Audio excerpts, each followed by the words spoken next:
Hoy hablemos de la función coincidir.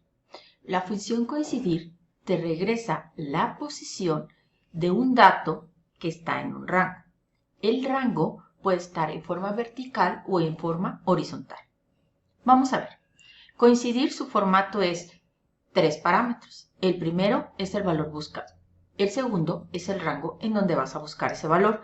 Y el tercero es el tipo de coincidencia. El valor buscado puede ser numérico, lógico o de texto. Tienes que recordar que si el valor a buscar es de texto, tienes que ponerlo entre comillas. También puedes poner una referencia. El rango, por su parte, puede ser vertical o horizontal.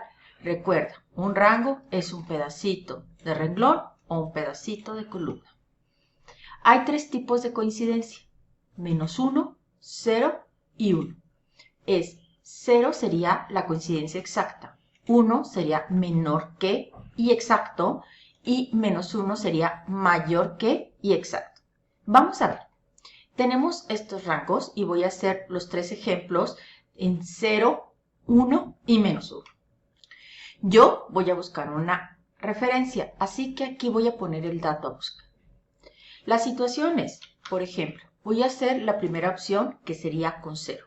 Sería igual, coincidir, abro, este es el dato que voy a buscar, coma, lo voy a buscar en este rango, coma, y le voy a poner 0.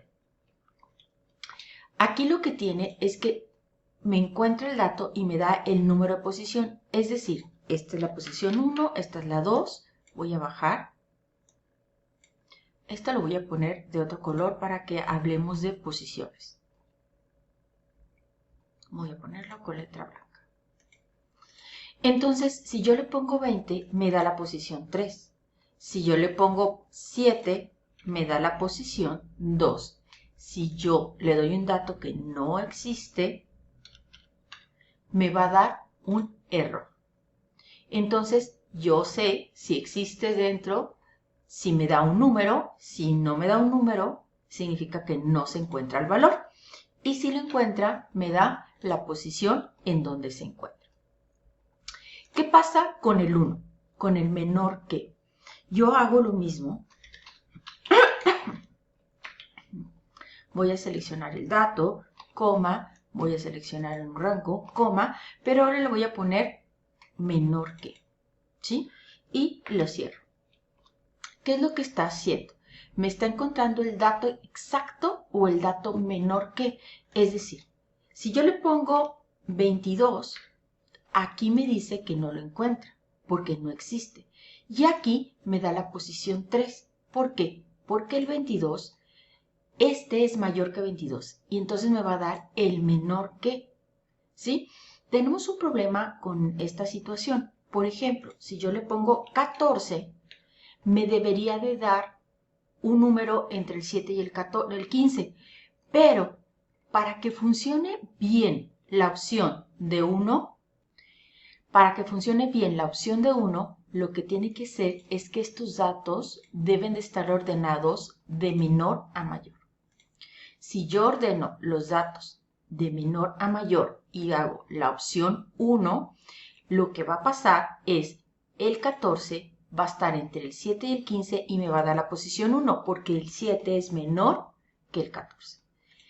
Que si yo pongo 18, obviamente me da la posición 3 porque el 17 es menor. Y si yo doy un número mayor que el 26, cualquiera que este sea, siempre me va a dar el 26. ¿Cómo me puede dar el ND? Bueno, me lo puede dar si yo le doy un número menor que el primero. Si yo le pongo 6, me va a decir que es menor que el primero y entonces me va a marcar el error.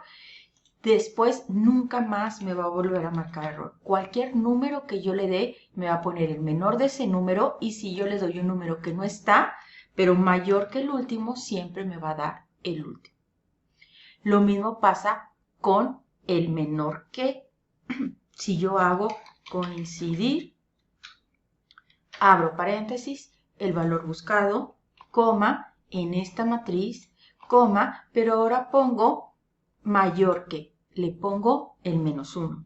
Y lo que está haciendo es exactamente lo mismo, pero aquí para que funcione correctamente, lo que tendríamos que hacer es ordenar de mayor a menor.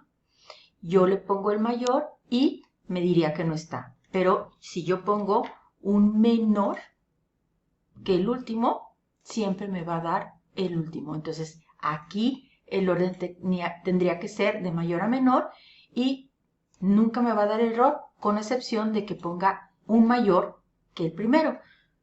Ahí sí me da el ND. Entonces, estas son las tres opciones que nosotros tenemos en coincidir y funcionan para, por ejemplo, cuando tengo rangos de menor a mayor o de mayor a menor o cuando quiero datos exactos. Recuerden, me va a regresar la posición del rango. Continuamos.